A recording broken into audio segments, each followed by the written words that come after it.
So hi, Hi. you're welcome. I made a video a year ago about how your kidney can be removed without your consent. Interesting. I mean, and I'm going to put a link to that video in the comments so you can watch it. This particular one is quite going to be short. Very Yeah, short. very, very important video. And just a few weeks ago, it became evident exactly what I was saying in that video. So many of you have heard of the case in Nigeria, one of the states in Nigeria, um, about a kidney that was removed. That story is a bit pathetic. We're not going to be going into the details of the things that happened, but the summary is that that patient had a congenital abnormality of the kidney, which made it difficult for the surgeon to take care of the patient. So, in all sincerity and honesty, that surgeon was not planning to remove the patient's good kidney. That's for sure. And that's part of what I was saying in that video of how those things can happen. And then people will interpret it as, yeah, he wants to remove the kidney for money rituals. No, it's not. And there's another video on money rituals, which I will also put in the comments so that you can also watch. The truth about it is that we are trying to put some of these things out there so that you can have more knowledge. But if you don't watch the video, how are you going to have the knowledge? Yeah. Right? So watch those videos, ask questions so that you can know. We have told you specifically, people don't remove somebody's kidney and go and use it for ritual. Or you say you want to go and transplant it. Or you want to go and transplant because even in this case, when they saw that the kidney had been removed and to return it back was difficult, because transplanting a kidney is not a child's play. It's not something that you just join one or two things together. There are conditions that must be satisfied and expertise that are needed for the transplanting of the kidney. So someone can actually know how to remove a kidney, like this case now, but doesn't know how to transplant it back. That's the thing about medicine. Many times people take many things for granted in medicine. Medicine requires lots and lots of training. So that you can remove something doesn't mean you can put it back. Yeah. And you know why? The way to remove it is different when you are putting it back in somebody. Yeah. And in fact, once you start removing the kidney, before you finish removing it, the kidney is dead. If you don't remove it in a certain way, and so certain conditions are not provided for the kidney to thrive. So you just find out that if you remove the kidney just now and you say, I think we should put it back, my brother, that kidney is already useless. You don't go with that.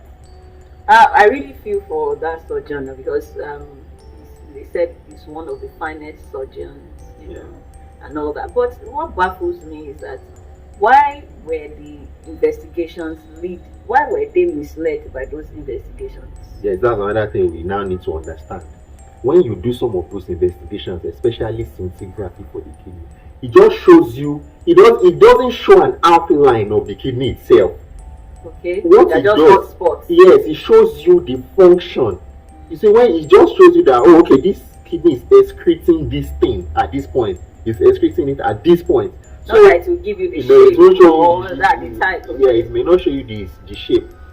I mean, of course, if they are done some extra imaging, maybe some extra, not scintigraphy this time, maybe some extra MRI and so on. And sometimes we should also realize that these images can be misleading, which is why the lesson that we learn as medical practitioners is that we need to be more careful. I can imagine all the urologists that would have seen this scenario will be more careful when in our training. Actually, many of the urology bosses used to teach us about some of these things. They will tell us, what should you do? We are not going into analyzing what they should have done. No. All right. So, but they will tell you what you should do so that you don't get into this kind of mess. But that guy that got into this mess is not because he doesn't know those things. Exactly. Mistakes happen, honestly. Mistakes happen in medicine, and they can be honest mistakes. The fact, what is paining me the most is that, he's done spine surgeries. Yes, it's one of the best yes, out he's there. done many good surgeries, Good but now surgeries, people, nobody they are they've forgotten. forgotten He has been sacked. one He has bad, been sacked. the one that went south, or is it south? Yeah. You say Yeah. went south is whatever, and then he's been sacked because of that. It's really sad. It's really sad. I usually tell my colleagues that, see, we treat human beings. We are treating human beings. Correlate whatever investigations you're doing, or what you are seeing in the human being in front of you. This is a lesson to all of us, not just the surgeons. For you surgeons, it's even more important, but even for physicians, every one of us, we should try and synthesize investigations with the people that we are seeing in front of us, because sometimes those things can be very misleading. There's another video that we've also made. We've made lots of videos. I mean, so I think we are going to repost a number of those videos so that more people can, learn from all these things. When it comes to medicine, when it comes to the practice of medicine, it takes a lot. You don't just, we made a video on the mistakes, very big mistakes that happen in the field of medicine, right? But those mistakes don't happen just because of incompetence or something. It happens just because they are being misled. And in fact, it even happens where there's a lot of technology. It can, yeah. Right? So where there's a lot of technology, there can be mistakes. Somebody just comes and labels a patient, this patient A as patient B. Remember the video we put out of removing the good? Yes, now you remove the wrong part of the brain. Simply because it didn't happen in Nigeria. It didn't happen in Nigeria. So we said we're going to keep this video short. So click on the link to watch the video we already have on kidney, and click like, share, comment. This is 2026. If you have not subscribed to Dr. Dami Medic TV, what worry? Okay, what else do you want us to do? Okay. All right.